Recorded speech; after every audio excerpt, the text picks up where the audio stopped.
She was live on national TV in the middle of a political debate when her phone rang. It was Ibrahim Traoré. What he said stopped Jasmine Crockett mid-sentence and brought her to tears. One whispered word, "children," and the broadcast world stood still. But behind that moment was a truth so powerful, it changed everything. Stay with us, because what happened next will challenge everything you thought you knew about leadership, emotion, and the cost of silence. The segment was unfolding as expected. Jasmine Crockett, seated under the soft lights of daylight politics, was in the middle of an energetic but controlled exchange about US foreign aid, her words as sharp as ever. She knew the camera angles, the timing, the tempo of televised discourse. The panelists volleyed opinions, the host kept pace, and for a moment it felt like every other appearance she'd made, familiar, rehearsed, manageable. Then her phone lit up. It buzzed once on the table beside her, unnoticed. A second time, and she glanced at it out of habit. Her eyes paused. The studio clock continued to tick, but she had stopped hearing the host's voice. On the screen, Traoré, BF, Ibrahim Traoré, President of Burkina Faso. The man whose unfiltered words in recent months had rattled Western politicians and stirred millions of youth across Africa and beyond. Jasmine had spoken with him before, briefly and quietly, conversations not meant for headlines. But this, a call, live. Now the producers, watching from behind the glass, waved discreetly. Ignore it. Stay focused. The camera's red light was still on, but she reached for the phone anyway. "Excuse me?" she said softly, then answered. No one heard the voice on the other end, but they saw what it did to her. The shift was immediate. Her body tensed, her brows furrowed, her lips parted, as if trying to shape words she hadn't rehearsed. Then, nothing. Silence. Not the silence of dead air or forgotten lines, but something heavier. The kind of silence that carries weight before it's even explained. The kind that demands breath be held. Crockett's hand covered her mouth. She turned away from the panel, eyes welling. The room didn't understand yet. The audience at home didn't know. But something in her face, something breaking just behind her eyes, told them this wasn't theatrics. It wasn't strategy. It was something else entirely. She turned back toward the camera, lips trembling, and then she whispered a single word, "children." The producers cut the feed, but it was too late. The moment, her face, her voice, the raw truth behind a single syllable was already broadcast, already clipped, already viral. What no one yet knew was what she had just heard, what had come through that quiet voice on the other end of the line, and why, of all the things that could have shattered her composure, it was not an accusation or a crisis or a threat. It was a truth she had hoped wouldn't come. The line wasn't broken. It was impossibly clear. Jasmine Crockett could hear every breath, every pause, every word, as if Ibrahim Traoré was standing beside her in that brightly lit studio, not thousands of miles away, under a sky thick with dust and sorrow. His voice wasn't loud. It didn't have to be. It carried something heavier than volume, grief that had nowhere left to go but forward. "I didn't want you to hear it from the news," he said. There was no preamble, no small talk, just those words. And then, "A school in Kaya was hit. A bomb. There are children. Some are gone. Some are still under rubble. There were aid workers there, Americans, 2, I think. A nurse, a teacher." Crockett's spine stiffened in her chair. She was live, mic still open, lights glaring, but none of it registered. She could hear producers speaking faintly in her ear, the panelists murmuring confusion behind her. She didn't move. "I'm sorry," he added, "but I thought you should know. You were the only one who answered last time. I thought you might care enough to hear it like this." She closed her eyes. 3 weeks earlier, Traoré had sent an encrypted message, an informal warning, about rising militant activity near schools and aid outposts in central Burkina Faso. He had called for attention, not intervention. Just awareness. Crockett had been the only one in Congress who responded, not with a statement, not with policy, just a message. I see this. I'm listening. And now, this. She swallowed hard. How many? She asked, voice nearly gone. His reply wasn't a number, it was a sentence that reached into her chest and stayed there. Enough to shatter every number. The line went quiet for a second too long. Then gently, he said, "Jasmine, I know this isn't your fault, but you needed to hear it before the world turns it into something it isn't." Her eyes burned, her throat closed. The word she'd whispered, children, was all she could manage in that moment, a single syllable that held every headline not yet written.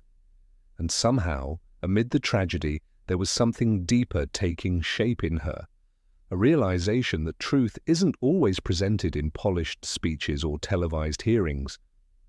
Sometimes it arrives like this, unexpected, human, undeniable. As the studio scrambled to regain control of the broadcast, Jasmine remained still, her heart pounding not from panic, but from presence. She had heard what most in her position never allow themselves to hear. And now there would be no going back.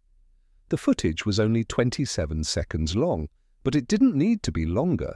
A single glance, a tear, a whispered word. It was enough. By the time the network tried to pull the clip from its official channels, it had already spread. Screen recordings, TikToks, and reaction videos swarmed across the internet. Hashtags ignited in real time. Tchaf, Crockett, cried, let her feel, say their names. Everyone had an opinion. Some mocked, some defended, some just watched on repeat, haunted by the simplicity of it. In a political world that often rewards deflection and rehearsed outrage, Jasmine Crockett had shown something unfiltered. Pain. Pundits tried to spin it. One cable host called it an unfortunate on-air lapse. Another said, emotion has no place in diplomacy. But the public didn't echo them. Not this time. People weren't interested in sound bites. They were reacting to something deeper, something real. For once, a leader hadn't hidden behind a polished statement or a carefully scripted expression of concern. She had felt it, and people could feel that. Within hours, a middle school teacher in Michigan played the clip for her civics class.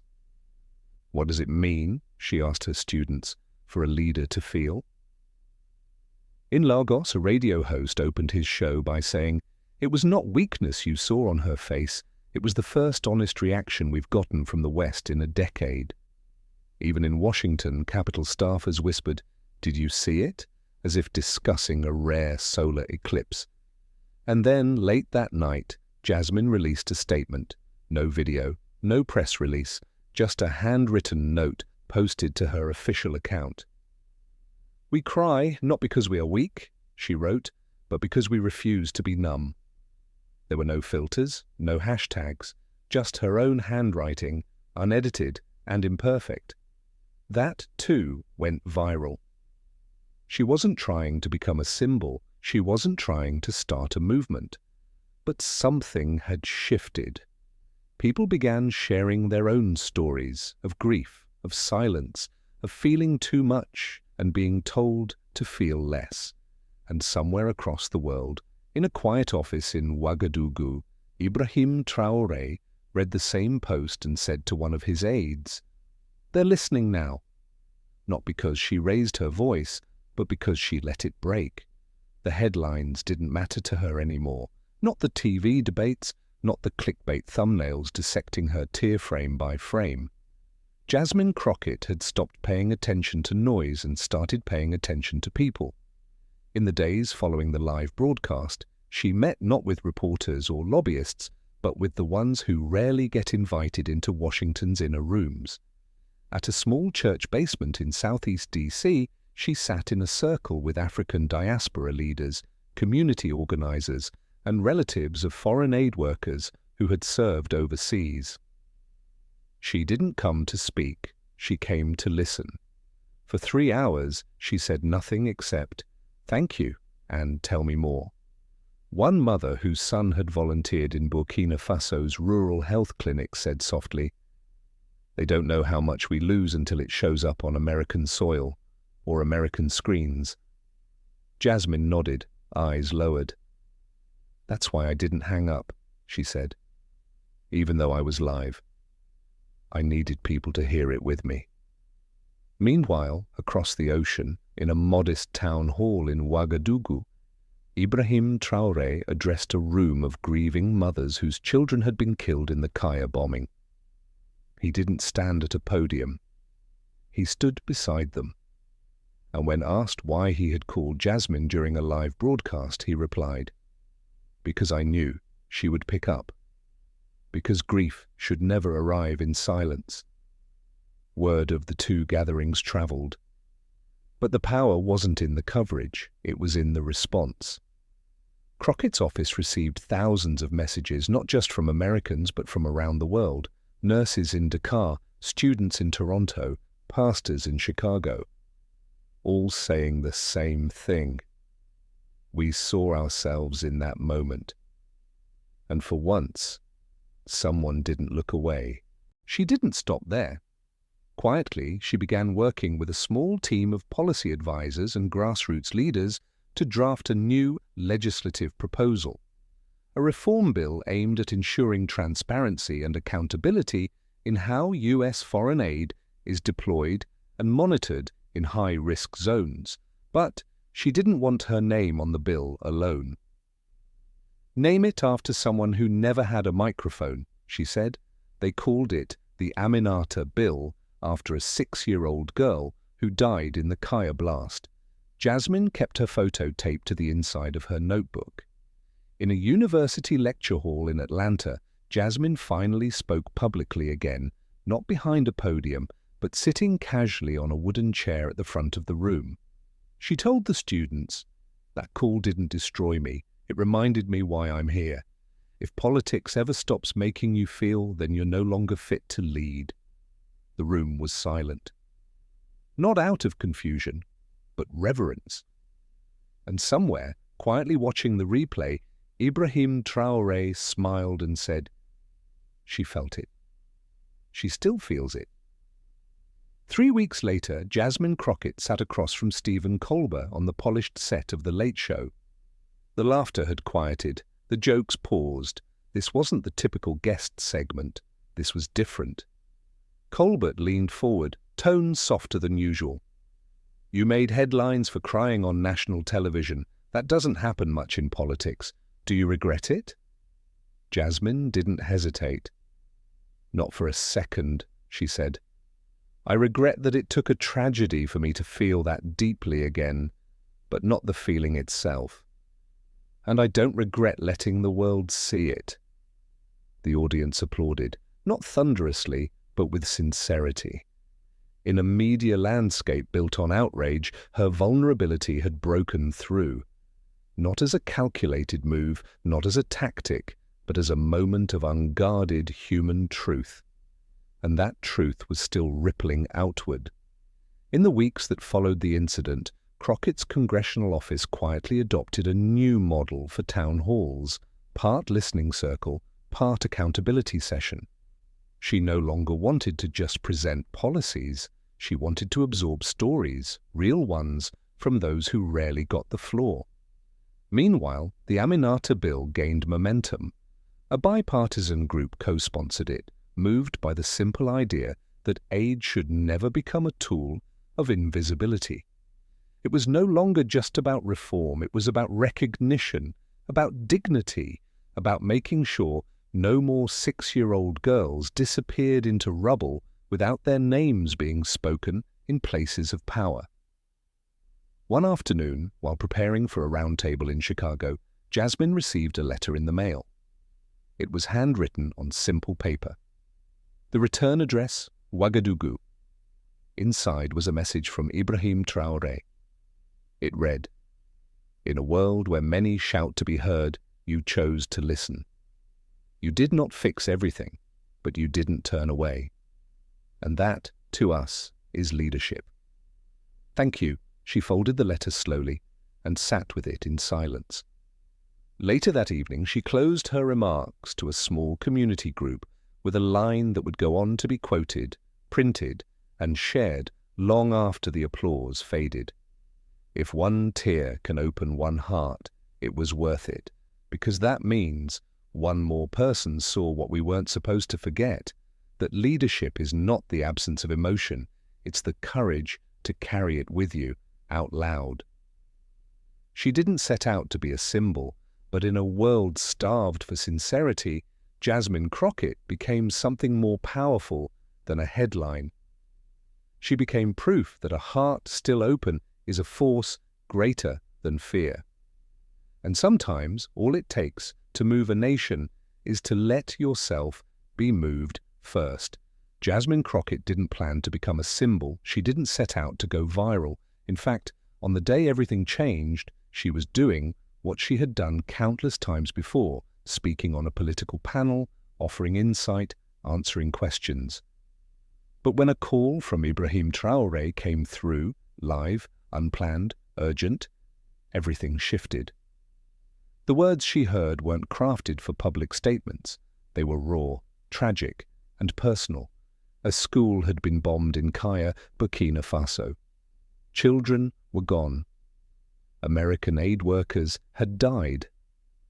The voice on the other end wasn't asking for permission to grieve. It was offering her a truth most leaders never receive in real time. She didn't cry for performance. She cried because she listened, because she felt. And in a political world so often defined by detachment, that human moment, silent, honest, and unfiltered, became louder than any speech she could have given.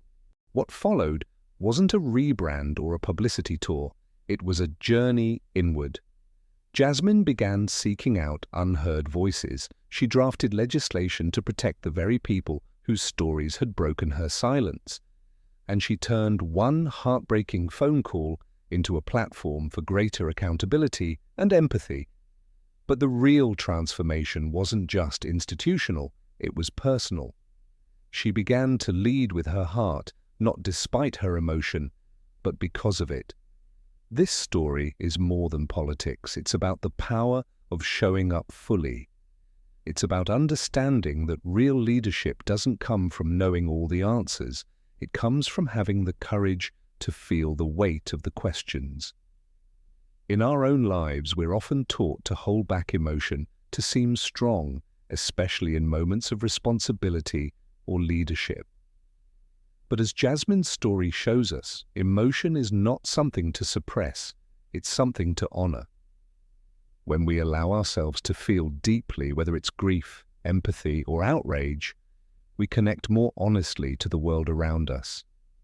So the next time you're faced with something painful, uncomfortable, or inconvenient, don't look away, don't shut it down. Pause, listen, let yourself be affected. That's how transformation begins, not just for others, but for you. You don't have to be a congresswoman to make a difference. You just have to be willing to care enough to feel. If this story moved you, made you reflect, or helped you see leadership in a new light, we invite you to subscribe to our channel. Your support motivates us to continue sharing real stories, stories that challenge, inspire, and remind us all of what truly matters. Thank you for watching. Keep listening, keep feeling, and above all, keep showing up with heart.